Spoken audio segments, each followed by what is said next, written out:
Bonjour à tous, bienvenue pour cette première vidéo, je m'appelle Axao, je vais vous présenter un passage crop quête d'alignement 93. Nous sommes une guide mercenaire d'Agrid et nous proposons des services de PL, pack métier, passage de donjon, PVP, AVA. Donc si vous avez besoin de nos services, n'hésitez pas à nous rejoindre sur le Discord que vous trouverez en description. Et même si vous voulez postuler, il y a des places de disponibles, n'hésitez pas. Donc par politesse, on va demander à notre client au début du combat savoir s'il veut vivre ou mourir. Étant donné qu'il veut mourir, nous allons le jeter au niveau des monstres histoire de se faciliter le combat.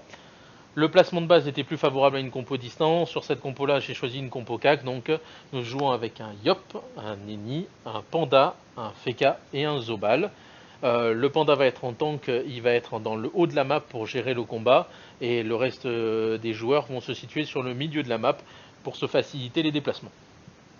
Le combat se fait de la même façon que tous les donjons, tous les mobs de la zone Salbatros et le donjon, c'est-à-dire que les monstres sont invulnérables, ils ont 0% de résistance et ils invoquent une Malamib au premier tour d'initiative, puis au premier tour d'initiative après qu'elle meure. La Malamib réceptionne l'ensemble des dégâts que vous feriez au mob. Donc si vous en mettez deux côte à côte et que vous faites par exemple une épée Diop, en l'occurrence elle va recevoir les deux dégâts de l'épée Diop. Et si vous ne la tuez pas avant qu'elle ait joué pendant 2 tours, à ce moment-là elle va tuer l'ensemble des joueurs. Donc du coup vous avez 2 tours pour la tuer à chaque fois. Donc nous avons dans ce combat 2 pathogermes, 2 virusines, 2 bactéribes.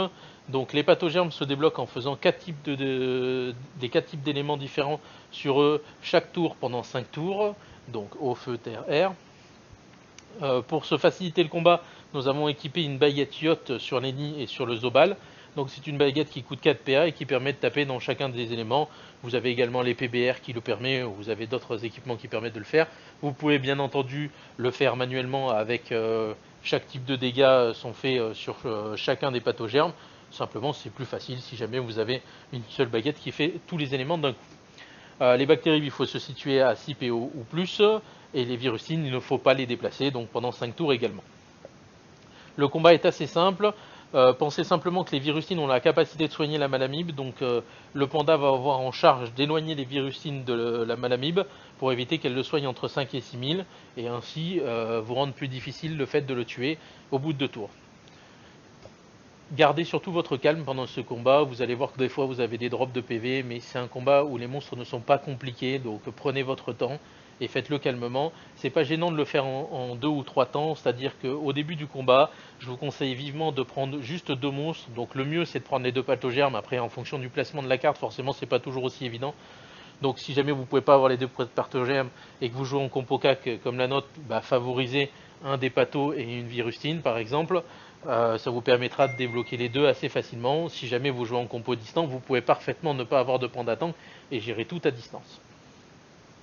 Donc là, sur le début du combat, on a pu avoir donc le pathogerme et une des virustines, donc on en a profité pour faire ces deux-là. Et par la suite, dans un deuxième temps, on va faire le deuxième pathogerme et une des virustines. Les 2 bactéribes, on les laisse un peu tranquilles et si jamais on peut se situer à plus de 6 PO, on en profite. Si jamais vous pouvez pas, c'est pas grave, vous les ferez sur un deuxième temps. Encore une fois, c'est un combat assez simple si tant est que vous gardez votre calme. Donc vous voyez sur les différents déroulements du combat, on a une des bactéries qui est morte toute seule sans avoir besoin de s'en occuper.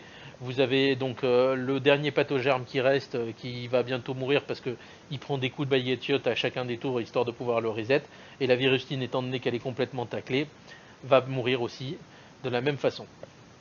Les virustines, si jamais vous leur faites des dopous, attention des dopous, pas en les déplaçant mais simplement en mettant par exemple en les poussant sur un de vos alliés ou sur une carotte ou autre, vous allez pouvoir leur retirer un PM infini et ainsi les bloquer complètement. Si jamais vous avez des difficultés avec la gestion de la malamib et des points de vie qu'elle va avoir, parce qu'après il faut garder la virustine à distance en compo CAC, si jamais vous préférez utiliser la fureur, la colère de Yop, etc. pour vous faciliter le combat, dans ce cas-là, gardez une virustine pour la fin, vous la loquez dans un coin du combat, par exemple juste en diagonale, vous voyez sur le haut de la map, tout en haut du petit C, vous avez une case de libre, vous pouvez parfaitement en mettre une là et la pousser à cet endroit-là pour vous faciliter le combat.